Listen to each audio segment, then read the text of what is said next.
Bonsoir à tous et très bienvenue sur News Jardin TV, la chaîne qui déchaîne les passions pour les plantes, le jardin, le jardinage, la botanique, la nature. Le principe de notre émission, vous le connaissez bien sûr, c'est que chaque soir, je réponds à l'une de vos questions. Je vous encourage vivement à en poser parce que c'est tout ce qui fait l'intérêt de cette émission, la diversité des problèmes que vous nous posez. Vous pouvez utiliser notre site internet www.newsjardintv.com. Il y a en haut de la page d'accueil, à droite, la mention « Contact ».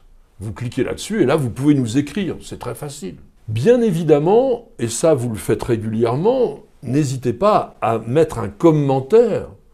Et d'ailleurs, on peut aussi vous dire de temps en temps un petit pouce en l'air, ça fait plaisir. Sur les très nombreuses vidéos que vous regardez en permanence sur la chaîne YouTube. Et là, vous pouvez évidemment poser votre question dans votre commentaire. Et puis, bien évidemment, chaque fois que vous avez un problème particulier, nous avons besoin que vous l'exposiez aussi clairement que possible et de manière détaillée. Mais aussi que vous l'accompagniez de photos. Et ça, si vous avez besoin d'identifier une plante ou une maladie, par exemple. Une seule façon de nous joindre ces photos, le mail. contact@newsjardintv.com. Si chaque soir nous nous retrouvons sur YouTube avec cette émission dans ce joli décor, c'est grâce à ma petite jardinière.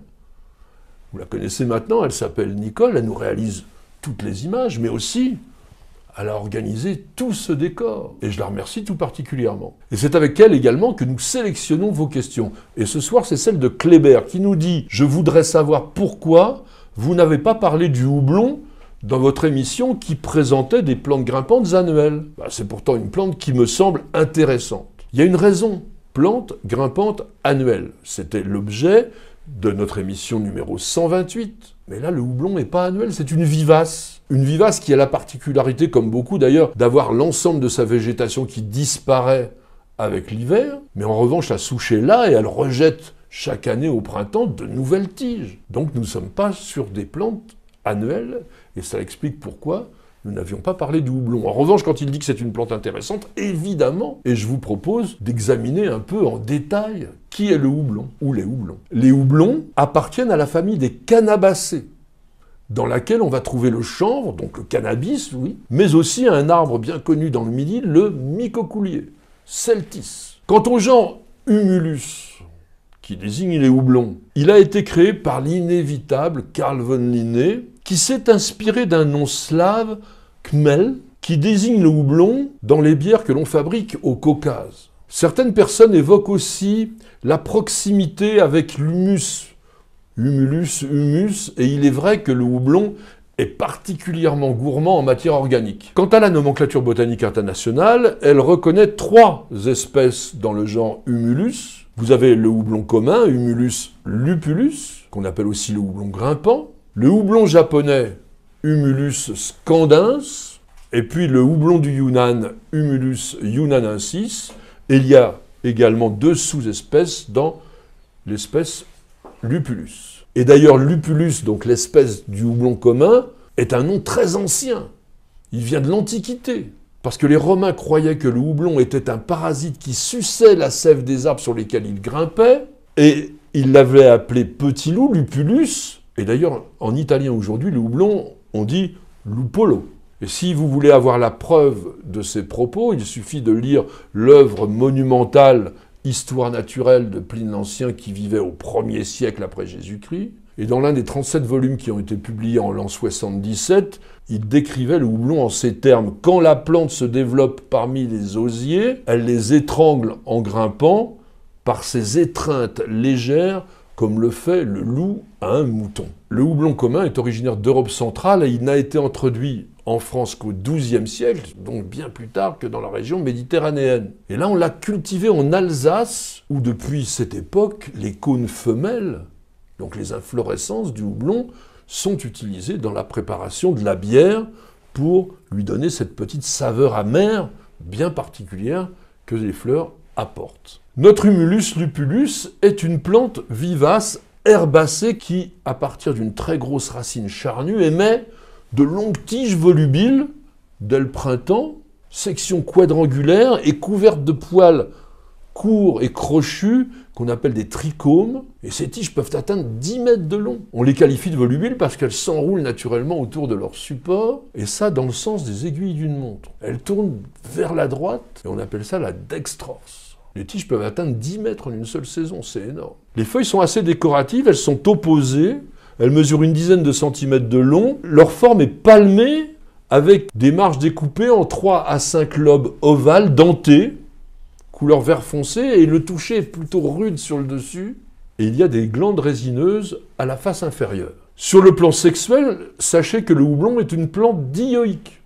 Il y a donc des pieds mâles et des pieds femelles. Et ce sont les plants femelles qui produisent des chatons jaune-vert qui ensuite s'épanouissent en forme de cône ovoïde qu'on appelle des strobiles. Et ces strobiles sont couverts d'une résine odorante, pulvérulente, qui s'appelle la lupuline et qui, elle, donne cette saveur particulière à la bière. Quant aux fleurs mâles, leur floraison est relativement insignifiante et s'organise en grappes. Sachez une chose, c'est que le houblon est une plante de jour court. Il fleurit uniquement lorsque la longueur du jour est inférieure à 16 heures. Et que la plante aussi a développé entre 20 et 24 nœuds, les nœuds étant les éléments d'où naissent les feuilles. Et tant que la longueur du jour dépasse ces 16 heures, la floraison ne peut pas être induite. En revanche, à partir du moment où les jours deviennent très courts, c'est-à-dire que vous n'avez plus que 8 à 10 heures d'ensoleillement, les tiges fanent. Pour la culture au jardin, on peut considérer que le houblon commun est un peu trop vigoureux. Et il existe une variété plus courte, plus naine,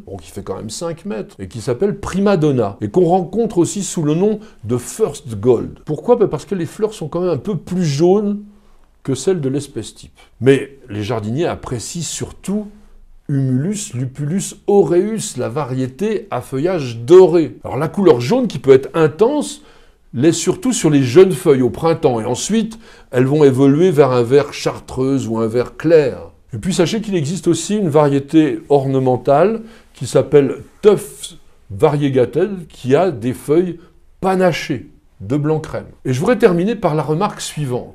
On trouve parfois, chez certains pépiniéristes ou producteurs grainiers, la proposition du houblon japonais panaché, Humulus scandens variegatus, qu'ils appellent généralement à tort d'ailleurs Humulus japonicus, qui est une dénomination non valide. Là, on a affaire à une plante annuelle, et pas énorme, puisqu'elle dépasse guère 3 mètres de haut. Et c'est une plante vraiment décorative, parce que les feuilles sont très finement découpées, et elles sont marbrées de blanc, et parfois même d'un peu de rose. Mais voilà, il faut quand même savoir que le houblon japonais a un comportement naturellement envahissant, y compris en Europe. Et depuis 2019, la Commission européenne l'a inscrit sur la liste des espèces exotiques envahissantes, préoccupante pour l'Union européenne. Cela signifie donc qu'il est interdit de l'importer, de la cultiver, de la commercialiser, de la planter, et surtout de la laisser s'échapper délibérément dans la nature. Et ça, dans l'ensemble